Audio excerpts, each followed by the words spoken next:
heritage and your culture. When it comes to death, it's synonymous with life.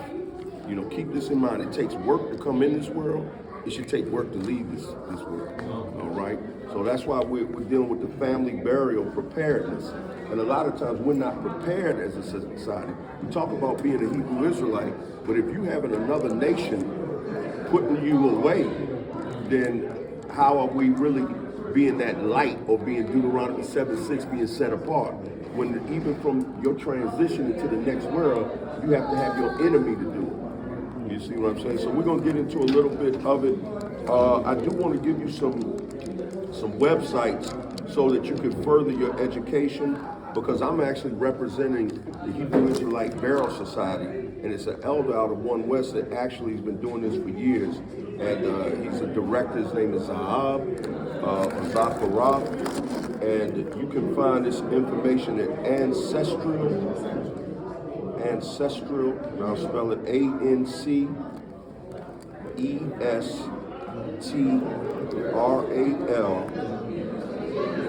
Burial Society, BURIAL, Burial Society, SOCIETY, at gmail.com. And so there are many links that'll come up. And again, family burial preparedness. So one of the things that we offer, and this system offers, is a natural burial service. And that's the way that it's actually Torah, and we're going to look at it. I'm going to show you a few scriptures where this is actually obeying the law. This is synonymous with keeping Torah. It's not just a matter of just, we're burying one another this way. No, this is actually Torah observing what we're doing. All right? So then you have natural burial education and training. So there are things that from here, you want to take this information back to your school. We want this to be something that's ongoing, and that even our children's children. What's one of the laws? Somebody give me Exodus 20. We're dealing with obeying your mother and father. Natural burial education and training. Because some of you, I had to put my right hand, the brother Captain Obadiah away. Did it from start to finish. And the brother, we put him away as a Hebrew Israelite. He lived as an Israelite. We should transition as an Israelite. Should nobody be in no damn suit and no pastor presiding over you. All right? You said natural what? Natural burial education and training. You said we can look that up? You can look that up. I gave a website, and you can just get this information from it. And afterwards you can come to me and I can give you some of these links as well to the things that I'm saying. So give me Exodus 20. Let's get the law. Exodus 20 and 12. Honor thy father and thy mother, that thy days may be long upon the land. Right. And so we're going to kind of look into the scripture where we see our patriarchs and ancestors had a last will and testament from their children. And it was actually to bury them in certain areas. It was Joseph wanted to be made sure that Jacob buried him. That was one of his last will and testament. He asked him, and he didn't ask all the other sons. He called him. He said, because he knew he would be the one to do it. Now imagine if he dishonored and didn't do it. Joseph. Read again. That's what he did. Exodus 20 and 12. Honor thy father and thy mother, that thy days may be long upon the land, right, which Yahweh thy power giveth thee. So I'm going to just give me also the book of Genesis 23, and we'll go through, we'll start at verse 1. Genesis 23 and 1. Mm-hmm. And Sarah was 107 and 20 years old. These were the years of the life of Sarah. And Sarah died in Arba, the same as Hebron in the land of Canaan. And Abram came to mourn for Sarah and to weep for her. And Abraham stood up from before his dead and spake unto the sons of Heth, saying, I am a stranger and a sojourner with you. Give me a possession of a burying place with you. What did he ask for? Give me a possession of a burying place with you. So it's no excuses, even as his Hebrew Israelites, even in the land of our captivity, one of the first things we should do as a man is do this. What did he ask for? Khan. It says, give me a possession of a burying place for you. He wanted a place to bury his family.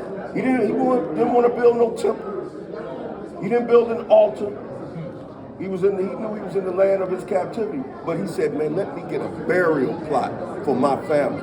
That's our responsibility as men. That's you doing your duty. All right? Go ahead. Khan. That I may bury my dead. That he may what? Bury my dead. And then a place in Scripture says the future prophets, we're not supposed to be joined with them in burial. Right?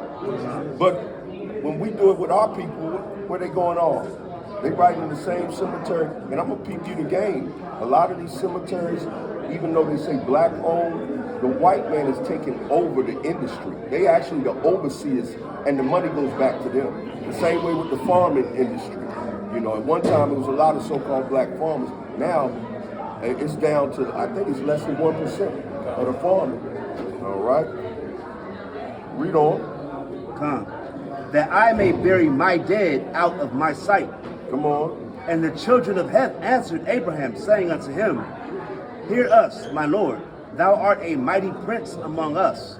In the choice of our sepulchres, bury thy dead. None of us shall withhold from thee his sepulchre, but that thou mayest bury thy dead. So they weren't going to withhold. One of the things you got to look at, family land, purchased land, and used a section of it as a cemetery. A lot of times we talk about getting land, and the first thing we want to do is talk about what we're going to do, and we don't have no place to bury our dead.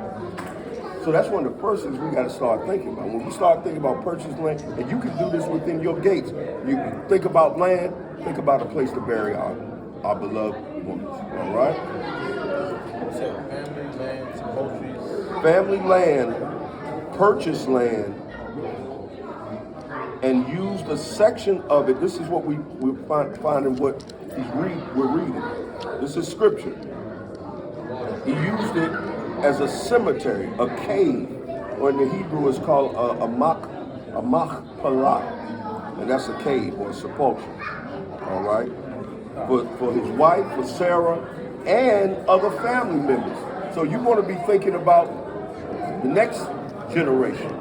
You know, your grandchildren. You got grandchildren. These things. We shouldn't feel that this is something we shouldn't talk about. It's inevitable. If you hear, more than likely. I mean, I know we're hoping to just get raptured up, man. We hoping that we just get taken up and then not be in those ships and get our spiritual body.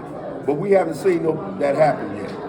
You know, I've seen my loved ones having to perish and me having to put them, you know, away according to the way our culture said to do it. All right? And don't think it's something that is light. Oh, he's just dead. He's just a dead body. Oh, how you treat your dead is synonymous with, you know, your culture.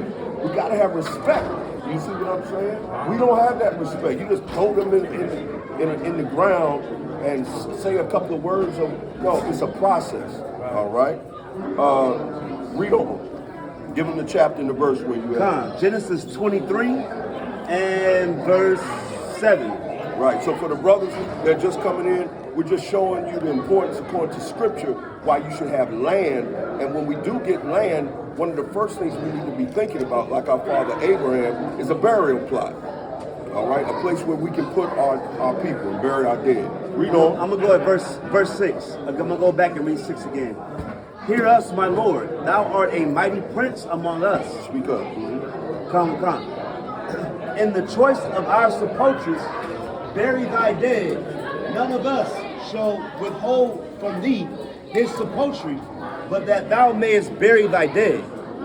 Verse 7. And Abraham stood up and bowed himself to the people of the land, even to the children of Heth.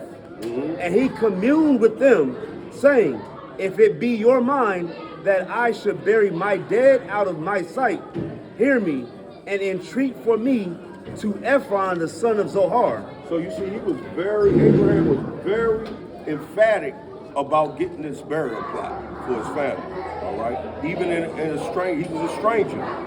Again, no excuses for us. Read verse 9. That he may give me the cave of Machpelah, which he hath, which is in the end of his field, for as much money as it is worth, he shall give it me for a possession of a burying place. So for a possession, for a burying place.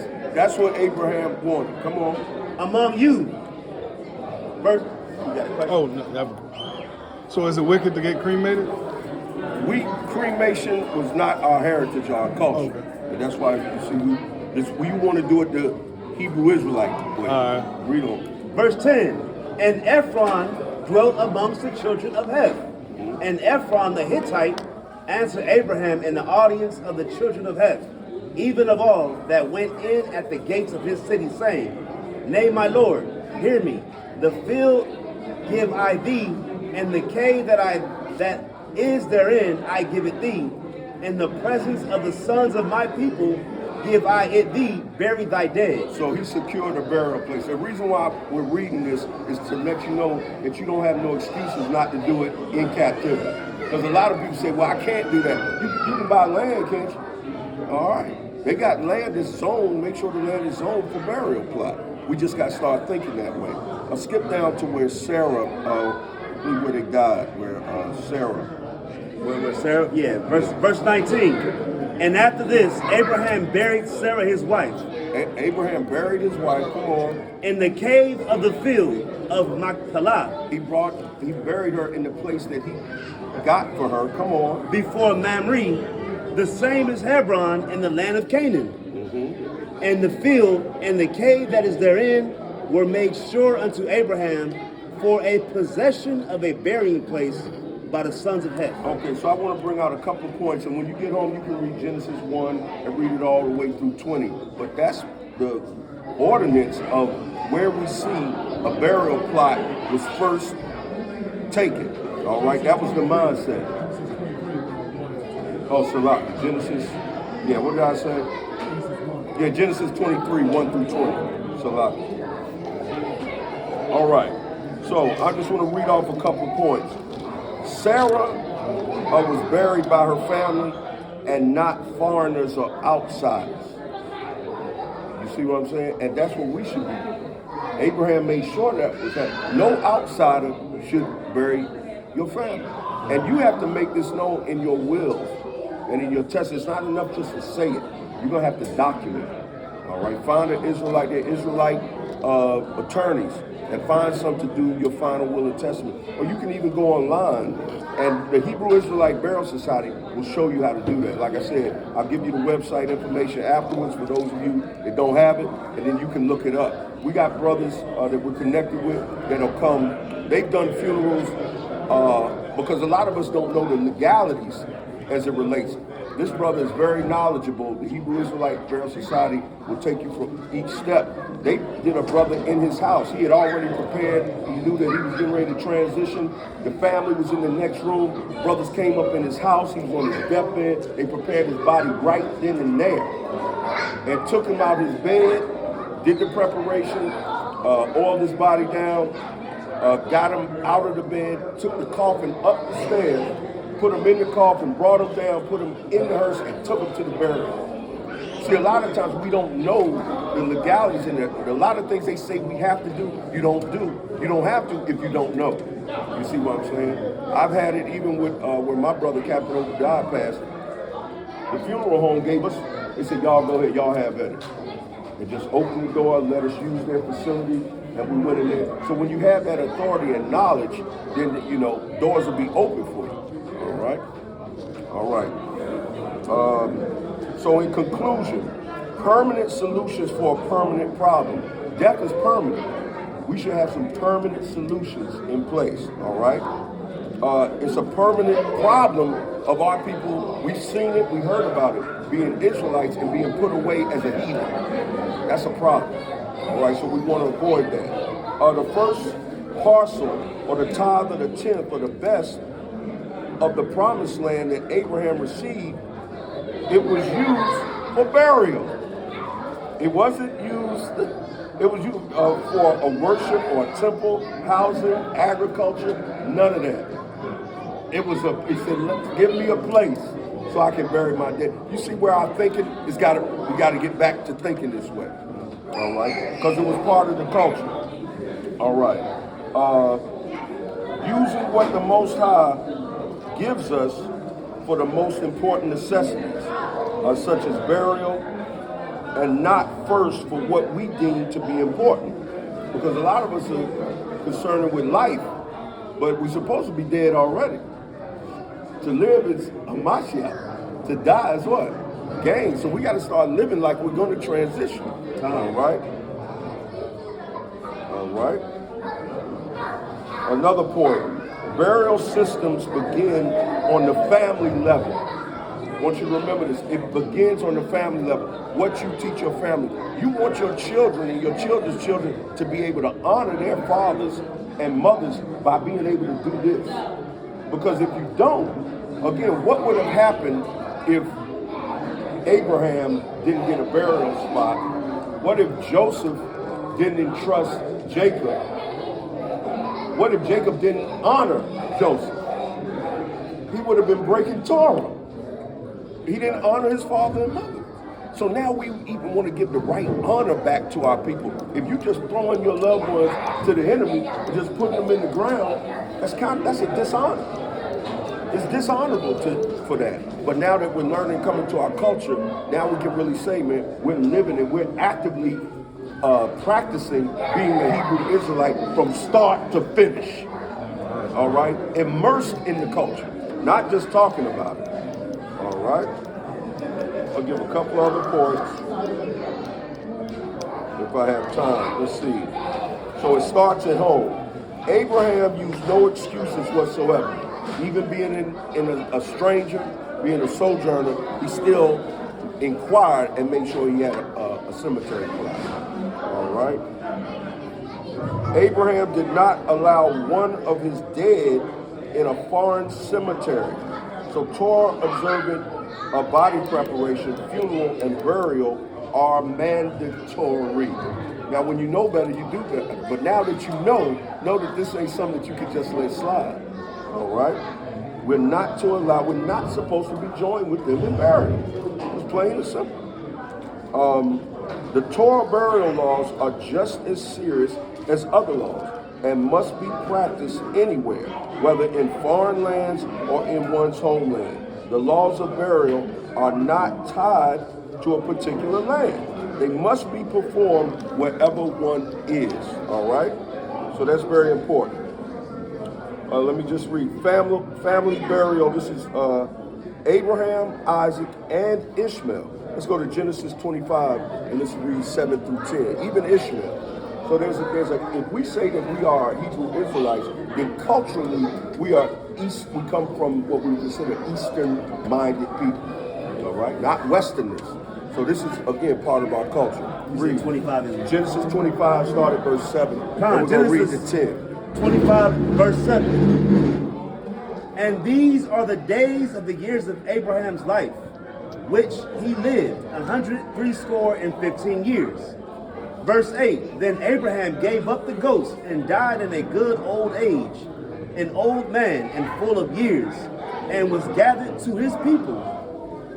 And his sons, Isaac and Ishmael, buried him in the cave of Machpelah. Where did they bury him? Machpelah. They buried in the same cave that Abraham had purchased.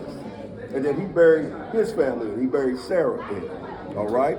So you see how that land and that parcel of land, it's important that we get it, because now we're developing a Hebrew Israelite burial cemetery. It was passed on. Come on. In the field of Ephron, the son of Zohar the Hittite, which is before Mamre.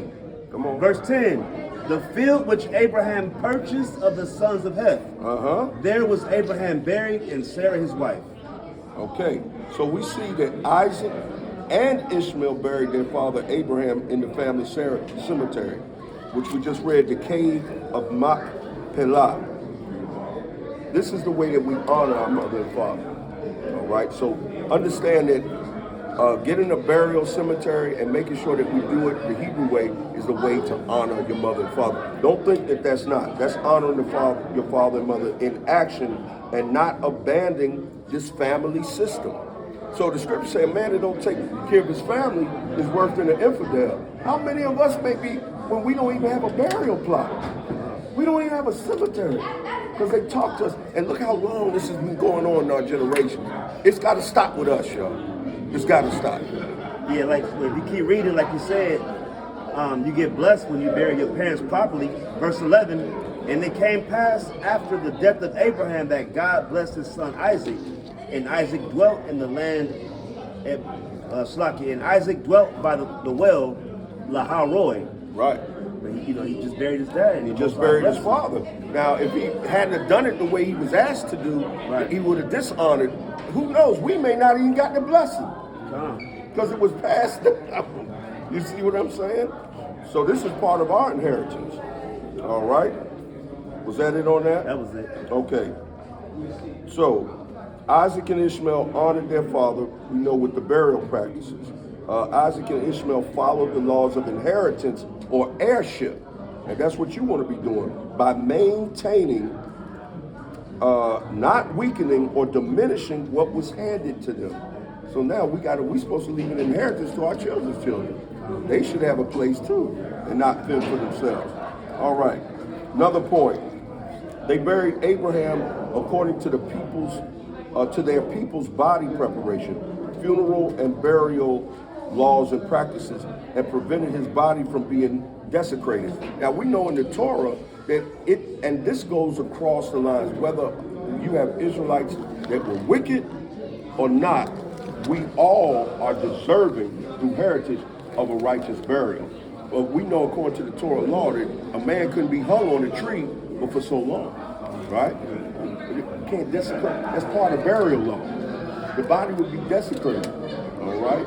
You had the vultures and stuff get to it. We weren't supposed to do that. That's part of burial law. That's why, all right? Anybody got any questions concerning that? The bastards that's pretending to be us is not that what they showing us today. They have cemeteries and stuff. Absolutely. In their name. Absolutely. Right, Jewish cemeteries. That's for Jews only. Jews only. That's how ours should be. You're exactly right. Great point, Elder. That's right. All right. Let's see. And so the funeral and burial are mandatory. They're not up for negotiation now that we know. All right. The Torah burial laws are just as serious. And foreign burial preparation, funeral burial, and cemetery is rejected and prohibited. All right, we already said honor your mother and father. Exodus 20 and 12. Remember, the scriptures tell us to ask for the old path, which is the good way, and there we'll find what? Rest.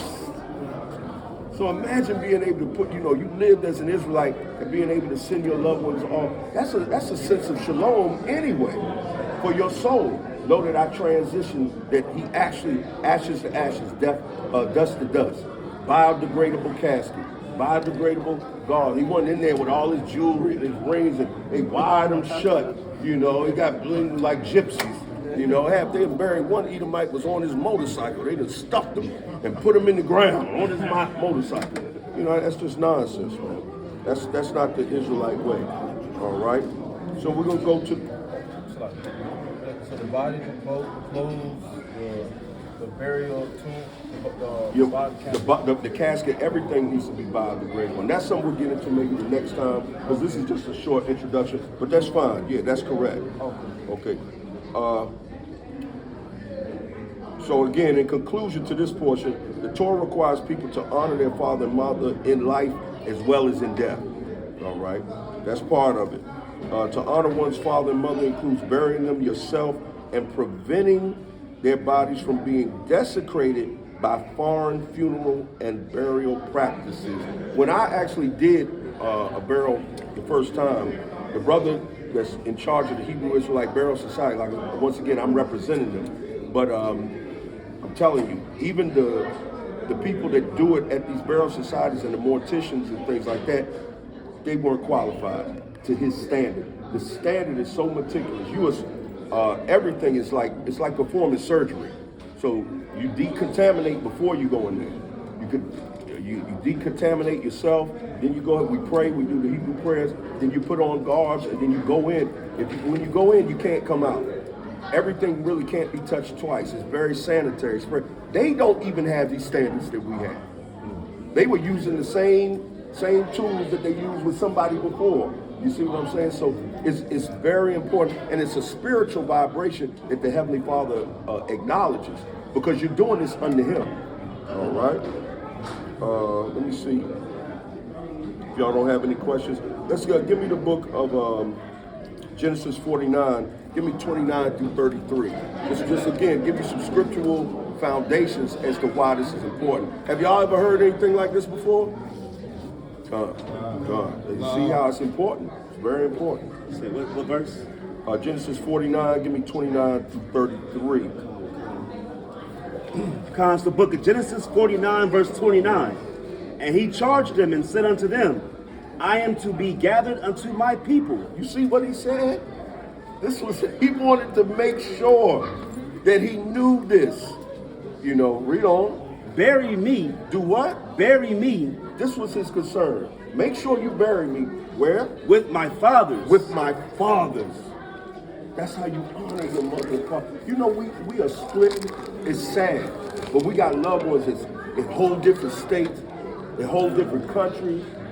Some been buried like the military because ain't nobody had no money.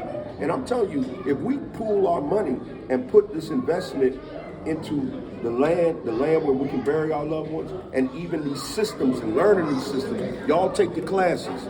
It's not enough to call somebody. Y'all need to be able to do it. As a man, you need to be able to do it. As we are facing Jacob's troubles, who knows what's going to happen when we get out there? We may just have to bury our loved ones right then and there.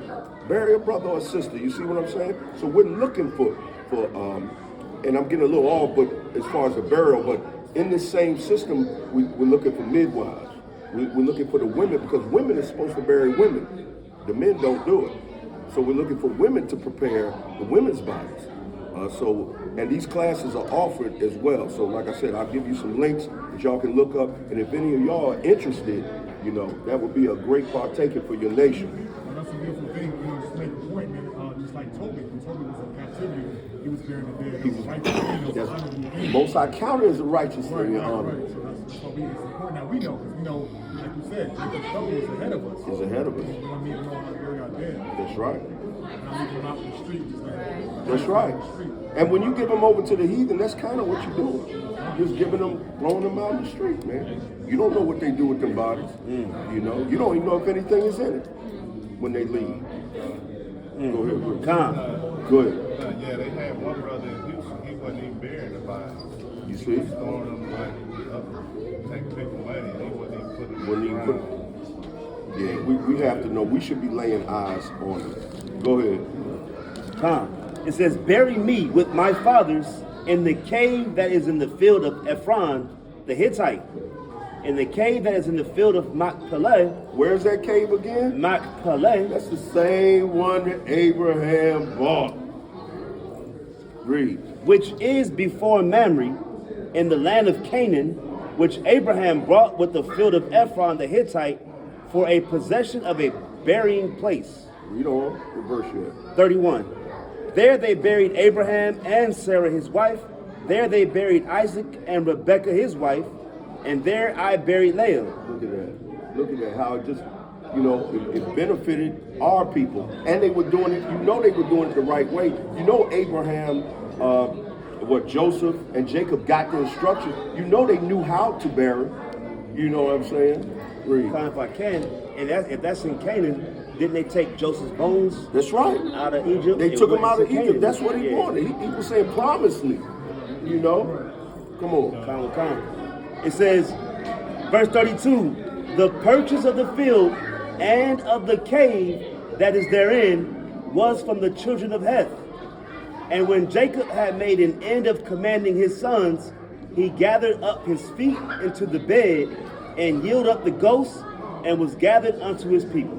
Come on. So we see that once again, Jacob commands his son Joseph to bury him in the family burial place. That's what was on his mind. It wasn't like he don't care. That was almost his last thinking. Look how soon he gave up the ghost afterwards. That was the last thing on his mind. The cave of Machpelah. So that tells you it's very important. and it has a spiritual vibration. Joseph buries his father Abraham in the family burial place, the same cave, and so on and so forth. So in conclusion of that portion, Jacob buried his family, not in a foreign or outside land. All right? Torah observant body preparation, funeral and burial, again, mandatory. We got to y'all got to start telling your people, this is mandatory. This ain't something that we can just let slide. Because had our parents known it, they would have told us to do it. Right. Now we know it, now we can tell our children to do it. It's our responsibility to bring awareness to this. Foreign burial preparation, funeral, burial, and cemetery is rejected and prohibited. We don't do that as Israelites. We gonna bury our own dead. Joseph used no excuses whatsoever not to follow this family system. He charged the most responsible people with the maintaining of the family. And that's what y'all have to find. Even within your loved ones, when you're making out your will and testament, find the most responsible. The ones you know that can do it. I've seen it many times where confusion, and a lot of times, I hate to say it, with women, they get the other family involved because the brother didn't have that in place. And so what happens now, the woman is left to do it, and the first thing she's going to resort back to is Esau. Church house. Call the old pastor that, used to do all the burials. Get the same land. Now everybody buried in the Baptist cemetery, the same land with Edomites, because that's all they were used to. We got to stop these knee-jerk reactions. As Israelites, we should be prepared. Is the I apologize if I missed this. No, it's we went over it already. But is the embalming process with us? I mean, you get a little ahead. That would be probably for the next class. But since you asked, okay. No, I'll tell you, absolutely no embalming. Okay. Because as Israelites, we would. Matter of fact, you really need to be buried now. With the way things are in place now, the body, it's not a rush if you can't do it. It's better that you do it right than rush it. So I'm gonna say that. But a traditional Israelite burial, you talk no more than 3-4 days, they already in the ground. You know what I'm saying? But sometimes you have situations. The thing about this is adapting and overcoming. So whatever circumstance there is, we have a process involved to combat it. All right? Yeah, I don't want to get into too much. We'll get into some of that maybe in the next class. But like I said, I'll give you some links to look up. But we're also supposed to have someone watching over the dead until we bury them, correct? Correct. Well, you do, and that's why it would be done at your own burial plot. We're actually, the Hebrew Israelite burial system, we're working on getting our own cemeteries and the whole plot, the system, everything. When you come in and everything is being done right then and there. That's something I invest in. Yeah, gone. So you talking about getting like a mass burial site? A cemetery. Between Yeah. or just between cities and cities? Well, we want to do it, we don't despise small beginnings. We're going to do it cities right now, and then eventually, just spread out, yeah. But like we got land in Ghana. Some brothers got in the Ozarks. Okay. Yeah, or if you have a parcel of land and if it's large enough. But what I would tell every brother here, every sister here, start with your family first, making sure that these things are in place. And then there are forms that you can fill out, and we'll get into some of the legal aspects of this. But that's something down the road. My grandfather, before he died, he bought 6 plots, but he bought them in a funeral home. Got the name of the funeral home. But, I guess a lot of other people is buried there. Is that If they are, it's permissible. If you're an Israelite, it's permissible. The main thing is how you're prepared and how you've gone in the ground. We want to be able to do it, obviously, the best way, which the best way would be having your own parcel. But if you have burial plots, you can still, the Hebrew Israelite Burial Society will come and prepare, but you should be able to do that as well. You want to get to that point where you can bring your family there, you can ask them, say, look, let us use the facility. We do it. They do it for Muslims all the time. The Muslims are sitting there, imam in, they clear out, and they'll do it. Matter of fact, they're actually kind of gearing their burial systems to Muslim burial systems because they've had to do it before. But we want to be able to do that. Does that help answer your question? You could do it. Yeah, you could do it. And one was about what Joseph Well, the Egyptian culture, he did get embalmed. Now, like I said, but as far as the way we would do it, that was for that dispensation, that was the time, and a lot of our people are being embalmed now. But the preferred way to do it is all that, no embalming. Yeah, and even when you go into that embalming, it's really just putting oil on that dead body. Yeah, it wasn't the same system that they got now. So even Yahushua had that oil put on him. Right. In Matthew 26. That's right. Yeah. And he was buried in a sepulcher. So even with Yahushua, and he being our example, that's how he was put away. So that's what we would do. All right. Let me see. So charge that responsibility to the most responsible person. Find that in your family and get them on it. And if it's you, take up that mantle. Fatherly blessing on children are contingent on obeying fathers' commandments or contract. So even having your children to know this and to know how you want to, transition. All right. Adam and Eve, despite their initial blessing, were cursed after they became disobedient to the Most High's direct commandment. So you can't say to bury your people is not a commandment from the Most High. All right. It's just coming back to us. Give me Deuteronomy 7 and 6. Deuteronomy 7 and 6. For thou art a holy people unto Yahweh thy power. The Most High thy power hath chosen thee to be a special people unto himself. Come on. Above all people that are upon the face of the earth. So that's it. A separate people. A special people. Read on. Verse 7. The Most High did not set his love upon you, nor choose you, because you were more in number than any people, for you were the fewest of all people. But because the Most High loved you, and because he would keep the oath which he had sworn unto your fathers, hath the Most High brought you out with a mighty hand, and redeemed you out of the house of bondmen from the hand of Pharaoh, king of Egypt. So from the hand of Pharaoh and their customs, we know Jeremiah 23, not to learn the way of the heathen. Isaiah 30 and 1, we know we're not supposed to go back and go to Egypt, which is our shame. So being set apart, if we're set apart, it doesn't just mean in life. It's in death too. All right, set apartness is just not in life. It's death too. And I'm going to say this again, if you didn't hear me. It takes work to come in this world. You see, the woman, she giving in them birth pains, making that transition, is work leaving. So when you do this, I know through my own experience, it's work. It can take hours based on the circumstances. But I'm telling you, it's spiritual. Making sure that your brothers or your loved one, the oil is put on, that aroma, that they're cleansed, that they're put away, that they're taken care of, that their vessel is being treated in the only way that their family could treat it. Not no stranger. You dumping them off at the damn city dump. That's basically what it is. You know what I'm saying? So I think that was it on that. Yeah, that verse. In actuality, what you just said, Isaiah 14:20 is an excellent verse for that, right? Bring it up. Right. Don't even be buried with them. That's right. You should not be joined with them in burial. Right. That's exactly right. And we got to make sure that we can do that now. So that's a beautiful thing. I'm trying to think, I got a lot, but I want to just try to cram a lot in a little bit.